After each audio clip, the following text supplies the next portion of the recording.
En el libro sagrado, la Biblia, encontramos todas las enseñanzas para salvar, liberar, sanar nuestro corazón, acercarnos más a Dios y entender la grandeza de su amor y su poder.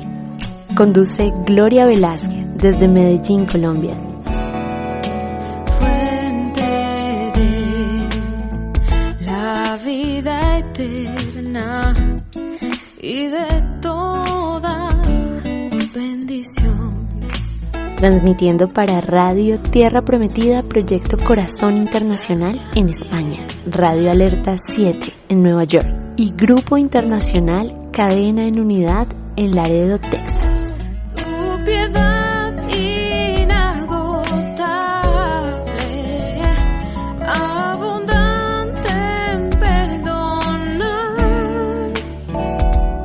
único ser adorable, gloria a ti. Gracias te damos, precioso Espíritu Santo, por estar en medio de tu pueblo, para darnos mensaje de vida, palabra que alimentará nuestro espíritu. Gracias por redarguirnos, por corregirnos y por instruirnos en toda verdad. Háblanos de espíritu a espíritu.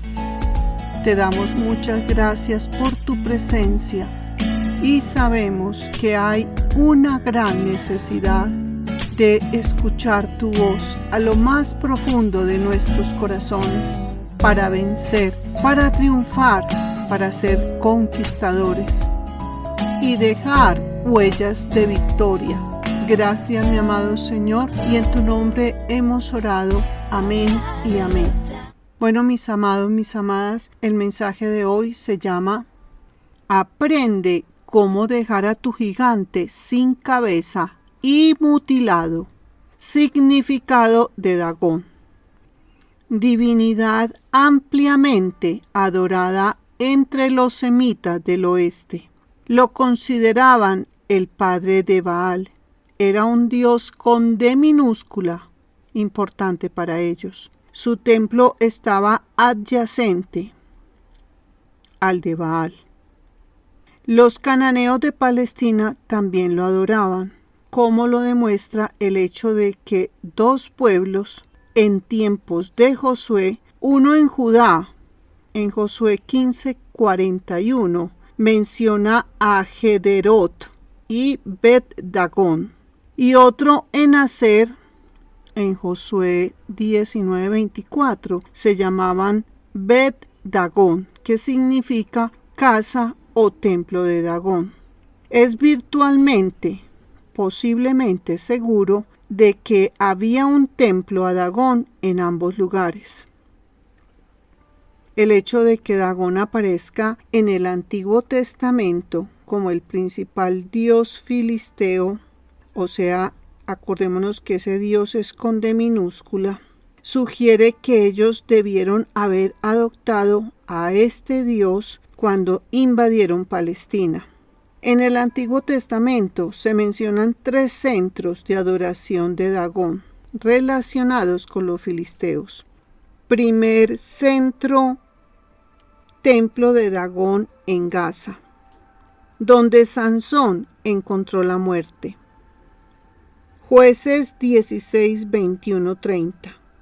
Fue donde a Sansón le arrancaron los ojos y lo llevaron a Gaza. Desde el versículo 23 empieza el relato de la muerte de Sansón y cómo después de haber orado al Señor, le pidió que lo fortaleciera una vez más. Y en el versículo 30 gritó, palpando con sus manos las 2 columnas centrales del templo, gritando con todas sus fuerzas, muera yo junto con los filisteos. Fueron muchos más los que Sansón mató al morir que los que mató cuando vivía. Como número 2, el segundo centro fue el templo de Dagón en Asdod, al que fue llevado el arca, muy importante, el arca después de la batalla de Afec, tenía una estatua de Dagón, probablemente con forma humana, ya que se menciona 1, la cabeza, 2, la cara y 3, las palmas de las manos. Pongámosle mucha atención a esto. Esta cayó al suelo y se quebró cuando el arca estuvo en el templo. Primera de Samuel 5 del 1 al 4.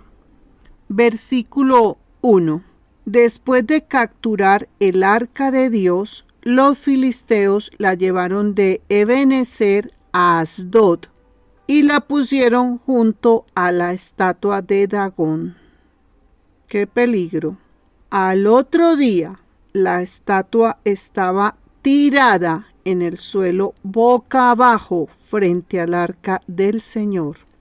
La levantaron y la colocaron en su sitio.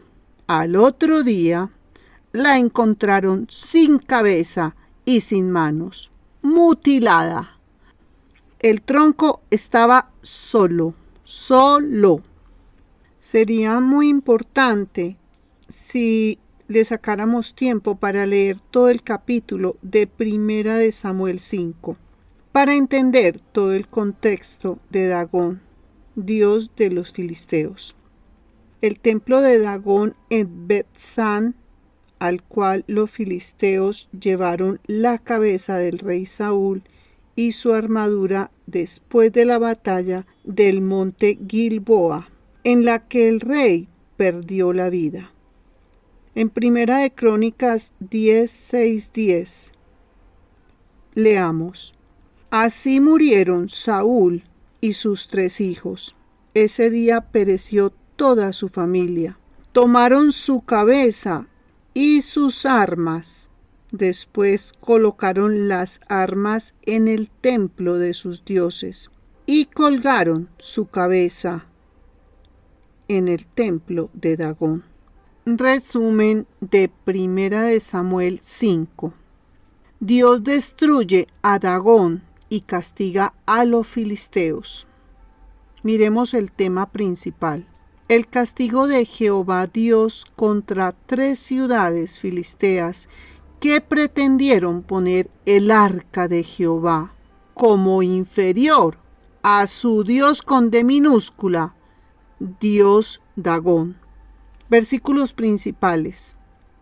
Vamos a mirar las ideas más importantes. Tenemos 10 ideas muy notorias. 1. Los filisteos llevan el arca de Ebenezer a Asdod. 2. El arca de Jehová fue colocada en la casa de Dagón. 3. Dagón es encontrado postrado en tierra delante del arca de Jehová. 4. La cabeza y las manos de Dagón fueron cortadas sobre el umbral. Solo quedó el tronco. Como número 5, todos los que entran en el templo de Dagón no pisan el umbral, o sea, la entrada del templo de Dagón en Asdod hasta hoy. Miremos la razón. Debido a que la cabeza y las manos de Dagón cayeron sobre el umbral, o sea, la entrada, surgió la superstición, o sea, el hechizo, de que el umbral o entrada del templo estaba maldito. Por esta causa, los filisteos no lo volvieron a pisar hasta el día de hoy. En resumen, veamos el triunfo del arca sobre este dios Dagón. Ciertamente, así caerá el reino de Satanás delante del reino de Cristo. Primero, el error ante la verdad. 2. Lo profano ante lo piadoso. 3. Y la corrupción ante la gracia. En el corazón del fiel. Cuando Cristo, el arca verdadera del pacto, entra realmente en el corazón del hombre caído, todos los ídolos caen. Primero, todo esfuerzo para ponerlos de nuevo en pie será vano. 2. El pecado será abandonado. 3. Y se hará restitución de toda ganancia injusta. Recordemos que cuando Dios restituye, cambia lo malo por lo bueno, la ruina por la bendición. Como número 4, el Señor reclamará el trono y tomará posesión de él. El orgullo, el amor propio y las concupiscencias del mundo, aunque destronados y crucificados, aún persisten en nosotros. Velemos y oremos que no puedan prevalecer y destruyámoslos en el nombre de Yeshua HaMashiach. Esa es nuestra tarea, esa es nuestra gran labor. Número 6.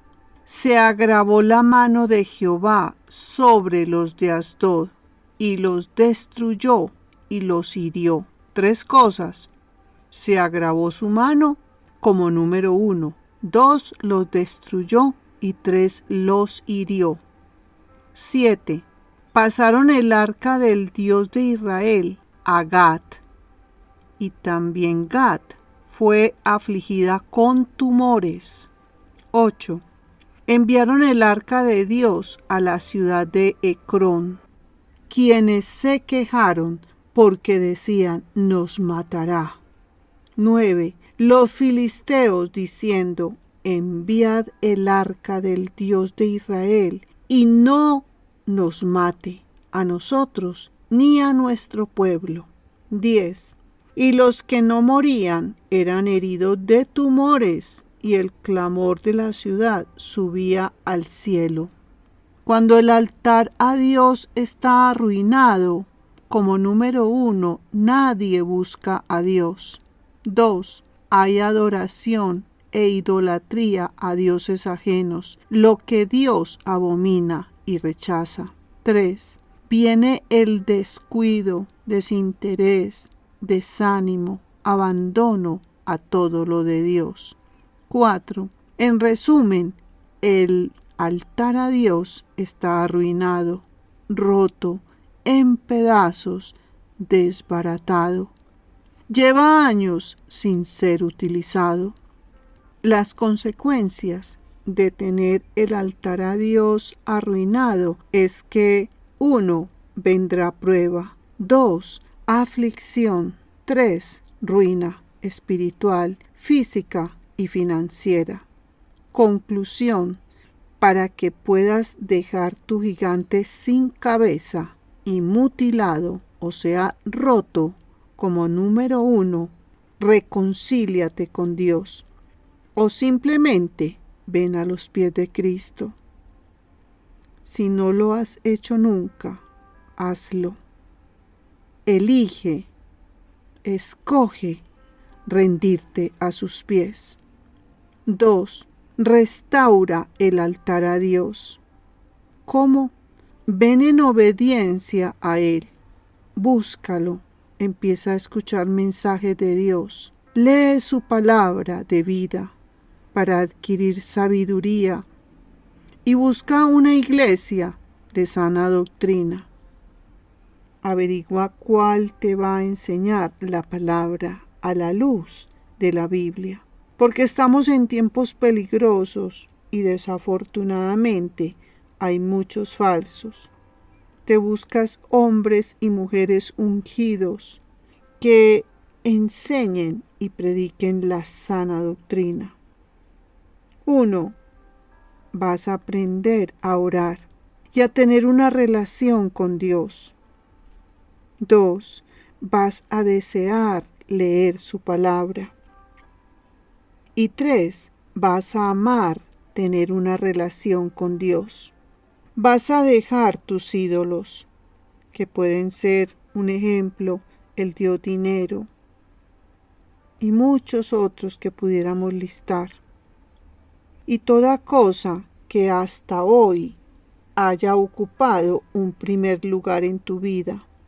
Y vas a poder entender que Dios debe ser tu prioridad, el que de hoy en adelante va a ocupar el primer lugar en tu existir. Vas a darle a Dios toda la gloria. Ahora sí, vas a comprender que el arca de Jehová representa la gloria de Dios y que jamás vas a pretender poner el arca de Jehová, la gloria de Dios, como inferior a cualquier Dios. Con D minúscula, siempre la gloria de Dios prevalecerá, sobresaldrá, triunfará y vencerá. Así veremos caer el reino de Satanás y podremos visualizar a nuestros gigantes sin cabeza y mutilados, inválidos y rotos. Vamos a mirar ahora unos sitios principales. Ebenezer, roca o piedra de ayuda. También se le dice piedra del auxilio. Es retratado como el lugar en donde los filisteos atacaron a los israelitas que fueron derrotados. Recordemos que los filisteos, son los enemigos de la unción. Son los enemigos que atacan para que no busquemos su presencia y Él nos llene, nos sature, nos avive, nos dé vida, vivificación. Ahí es cuando salimos ungidos de su presencia para hacer lo que Dios nos ha encomendado. Ellos son los enemigos de que hagamos eso para Dios. Como número 2, los filisteos son los que acorralan, 3 encarcelan y 4 encierran. Otro sitio principal se llamó Asdod, lugar donde reposó el arca, donde estaba el templo de Dagón. Otro fue Gat, era una de las 5 ciudades de Filistea. Vamos a hacer énfasis con esto. Pasó lo mismo en Gat que en Asdod. Dios hirió los hombres de Gat, palabra que lleva la idea de enfermedad. Inmediatamente tomaron medidas para salvarse. Otro de los sitios fue Ecrón. Fue una de las 5 antiguas ciudades de Filistea, ubicada en el suroeste de Canaán. Dios puede dejar que humillen a su pueblo a causa de su propio pecado, pero jamás dejará que su gloria sea derribada. Los filisteos creyeron que su dios Dagón les había dado la victoria, pero Jehová Dios les demostró que su Dios no era nada, absolutamente nada. El arca fue colocada como premio en la casa de Dagón, pero Dagón es echado a tierra y mutilado ante el arca de Jehová. La gloria de Jehová no se compra. Para ir a la batalla hay que ir preparados, de lo contrario, la derrota será inminente, inmediata. Existía un gran templo a Dagón en Gaza, pero Sansón lo destruyó durante este período. Los filisteos interpretaban su victoria sobre Israel como indicación de la superioridad de Dagón sobre Jehová. ¡Qué error! ¡Qué ceguera e ignorancia! Querían expresar esta superioridad dejando el arca de Dios a los pies de Dagón. Pero sucedió todo lo contrario. Estaban terriblemente equivocados. porque el Señor lo derribó, arrancándole la cabeza, sus manos y quedando solo el tronco, demostrándoles que jamás su gloria será derribada. En 1 Corintios 10, 19 al 21, vamos a mirar esto. Cuando ellos ofrecen sacrificios, lo hacen para los demonios, no para Dios Todopoderoso. Y no quiero que ustedes entren en comunión con los demonios. En el versículo 21, no pueden beber de la copa del Señor y también de la copa de los demonios. No pueden participar de la mesa del Señor y también de la mesa de los demonios. Se dice que el ídolo en sí no es nada. Nada. Sin embargo, la adoración de ídolos es inspirada por los demonios y es en esencia un culto ofrecido a ellos. Aquí vemos el conflicto que se arma. Primero, el poder de Dios contra 2, el poder esclavizador del diablo y sus demonios. Y Dios actúa. Y en Isaías 48:11 nos dice: por amor de mí mismo lo hago, pues ¿cómo ha de ser profanado o sea deshonrado mi nombre? Y mi honra no daré a otro. No daré a otro mi gloria. Vamos a hacer un paréntesis para recordar qué es lo que significa la gloria de Dios. Es Dios haciéndose palpable, evidente, visible. Es la expresión clara y real de su existencia. En el Antiguo Testamento se manifestó en forma de nube, llamada la presencia de Dios, que simboliza aquel que vive. Y también voy a hacer un recordatorio de qué significa el arca. El arca representaba la gloria de Dios. ¿Qué contenía el arca? Adentro tenía 1, el maná, 2, la vara de Aarón, 3, los 10 mandamientos y el Pentateuco. Dios hace como número 1 postrar a Dagón. Como número 2, ante el arca el segundo día.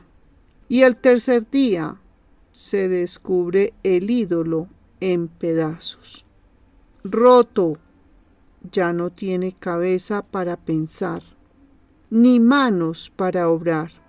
Esto contrasta con la frase: la mano de Jehová se agravó sobre los de Asdod.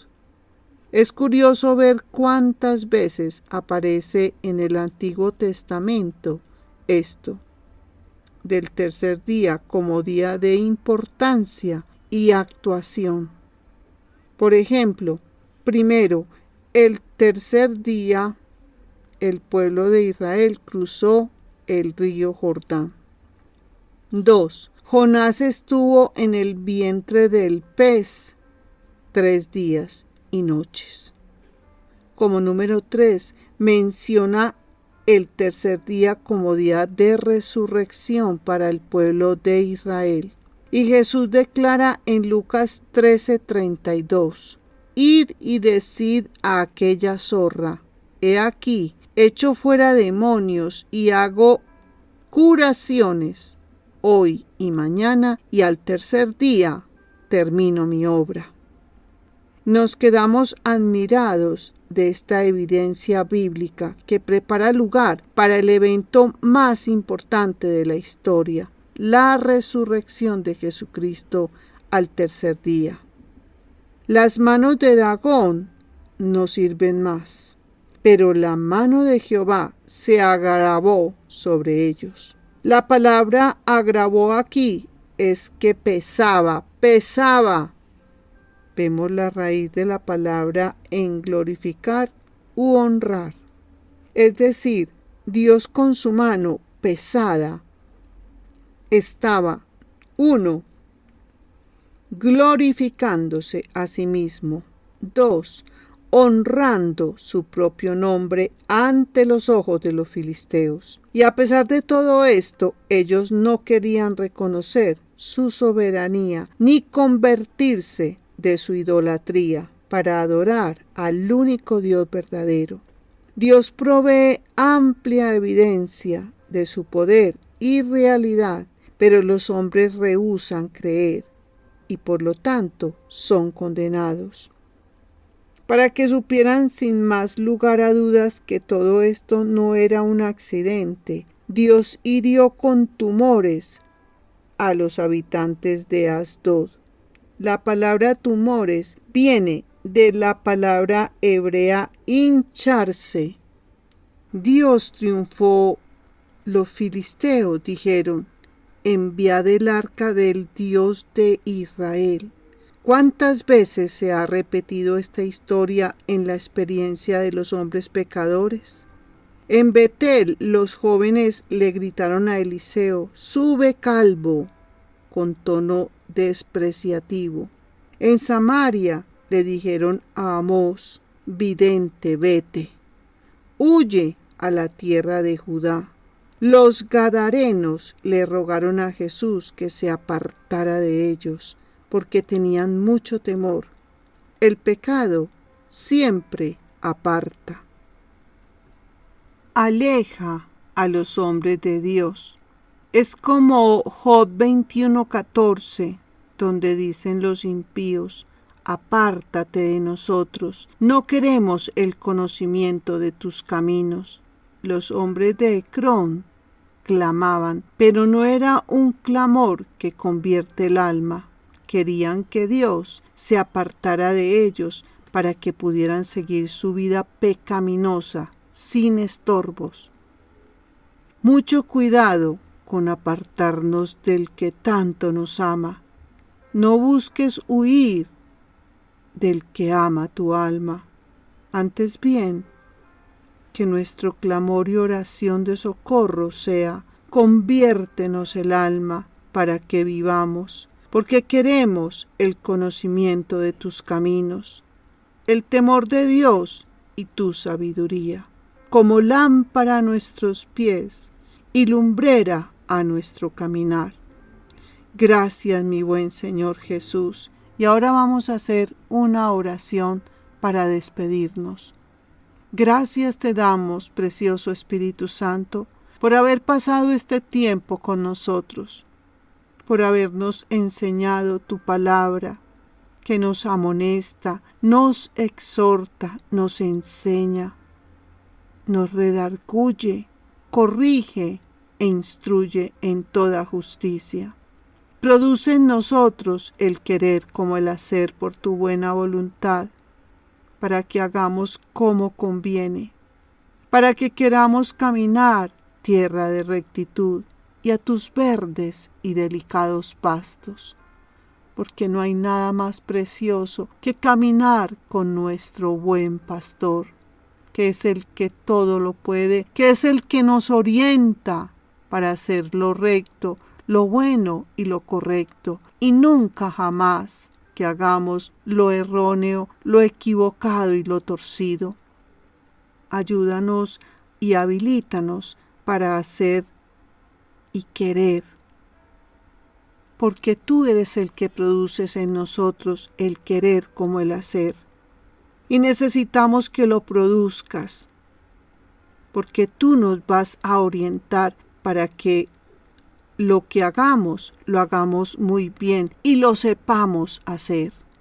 Gracias te doy, precioso Espíritu Santo, por haber pasado este tiempo con nosotros y por querernos deleitar en tu palabra de vida, que resucita, que sana, que cura y que exhorta y amonesta lo más profundo de nuestros corazones. Que sean muchas las personas que sean tocadas por tu palabra de vida, que es la que nos habla de espíritu a espíritu.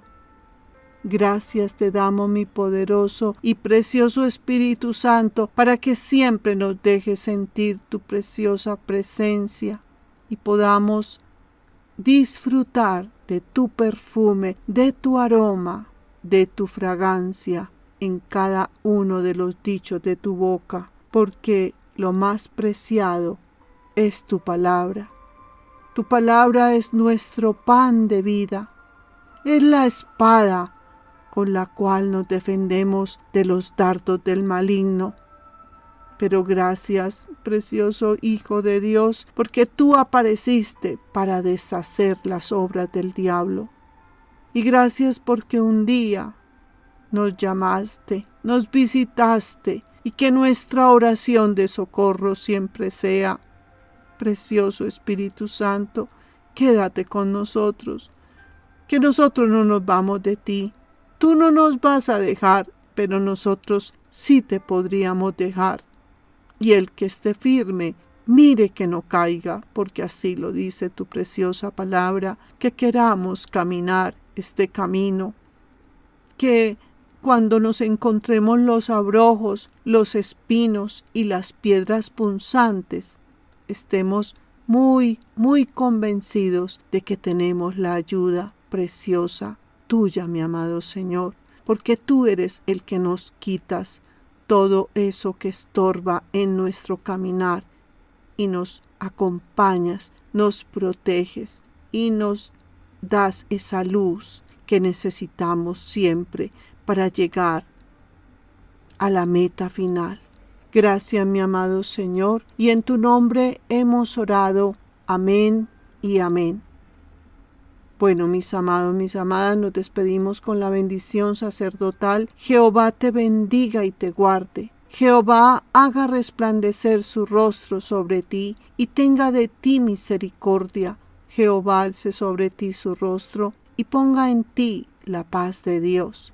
Jehová, shalom sobre tu vida. Nada me falta, nada perdido, nada quebrado. Amén y amén. De mañana,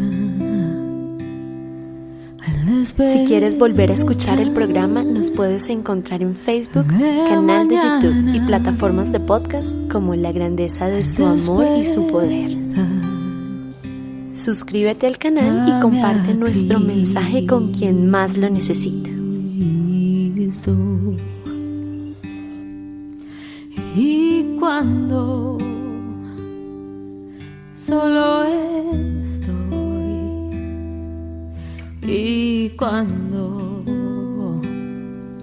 solo estoy, y cuando solo estoy,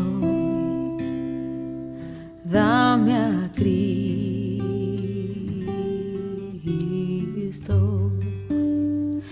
dame a Cristo,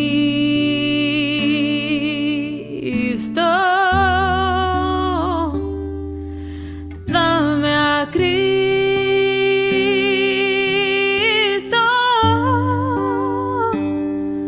nada más deseo yo, dame a Cristo.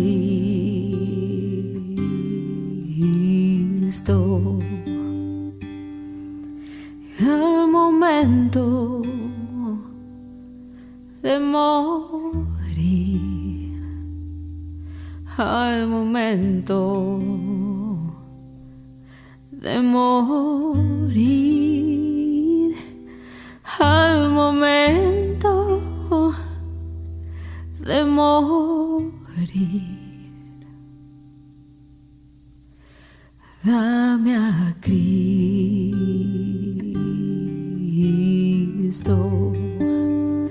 dame a Cristo,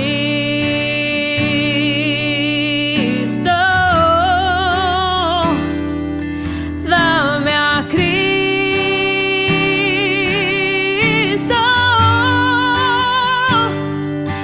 nada más deseo yo,